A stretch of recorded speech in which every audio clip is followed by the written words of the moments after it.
मैंने सुना है। वो कहते हैं कि इस तरह की संस्थाओं से दूर रहो, इनका अपना एजेंडा होता है। बिल्कुल सही कहते हो।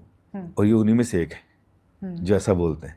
हुँ, क्योंकि आप देखिए आज कोई भी व्यक्ति किसी ऑर्गेनाइजेशन में रहकर हाँ, एक सिंपल सा दास बन के रहना नहीं चाहेगा। हाँ, वो थोड़ा सा महत्वाकांक्षा। नेम फेम के बाद चाहेगा मेरा अपना सेक्ट हो, हाँ, मेरी अपनी फिलॉसफी, अपने फॉलोअर्स, अपने बैंक अकाउंट और अपना ही साम्राज्य हो। हाँ, क्यों? क्योंकि वो अब फेमस हो चुका है, उसको अपना चाहिए। हमारे यहाँ कितने फेमस हो जाओ हम दास ही रहेंगे हुँ, और इस्कॉन में एक सिंपल ब्रह्मचारी की तरह, एक सिंपल डिवोटी की तरह सुबह 8 से 9 कथा सुनते नजर आएंगे, 4:30 बजे मंगला आरती अटेंड करते नजर आएंगे।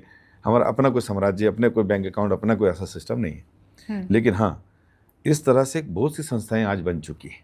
हुँ, धर्म के नाम पर बहुत सी फिलॉसफीज उन्होंने अपनाई हाँ, और दुनिया में, भारत में सबसे ज़्यादा ज्ञान है और सबसे ज़्यादा ज्ञान के चक्कर में अंधकार भी सबसे ज़्यादा हाँ, है ना। तो लोग अपने फेथ को कहीं भी टिका लेते हैं। जो नया चीज़ सुनी, नई चीज़ लगी, हुँ, तो हर एक को फॉलोअर्स मिल जाते हैं, उसका झंडा ऊंचा हो जाता है और फिर थोड़े फॉलोअर ज़्यादा बढ़ने पर नेताओं से मेल जोल बढ़ जाता है।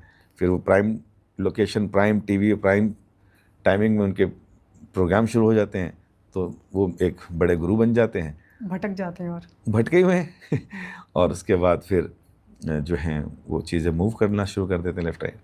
हुँ, लेकिन हमारी संस्था में आप देखेंगे यहाँ पर वन मैन शो नहीं है कहीं पर भी। उसमें आपको एक दास की तरह ही रहना है, चाहे आपके हुँ, कितने ही फॉलोवर्स हैं, but still you have to follow all the principle. हुँ, और एक सेवक के रूप में सेवा कीजिए। कोई सैलरी नहीं, कोई साम्राज्य नहीं, कोई बैंक अकाउंट नहीं। वही 2 धोती कुर्ता मिलेंगे आपको जन्माष्टमी में और वही 2 धोती कुर्ता मिलेंगे आपको गौर पूर्णिमा में, वो पहनी हुई। पर ये जो अलग-अलग संस्थाएँ और सब कहते हैं कि हमारा उद्देश्य वही है। इससे कभी-कभी चुनौती, चैलेंज भी फ़ील होता है आपको? मतलब आप लोगों को, क्योंकि आपकी भी एक बड़ी जी। संस्था है। और एक आम व्यक्ति उसको कैसे देखे? क्योंकि उसके सामने तो बहुत सारे ऑप्शंस हैं। हाँ, अब सही उसको बात है। लगता है मैं किधर जाऊँ? एक्चुअली हमें कम चैलेंज आता है, दूसरों को ज़्यादा आता है। जो भारत के लोग हाँ, हैं, हाँ, ये तो डिवोशनल हैं बेचारे, हाँ, फेथफुल हैं, इनको तो हाँ। कहीं न कहीं दिल लगाना गुरु चाहिए। हुँ, लेकिन मार्केट में इतने सारे हैं, हम किसके पास जाएँ? हाँ, हर एक की बात अच्छी लगती है। हुँ, कोई देखने में अच्छे, कोई बोलने में अच्छे, हुँ, किन्हीं का आस-पास का सिस्टम बहुत अच्छा।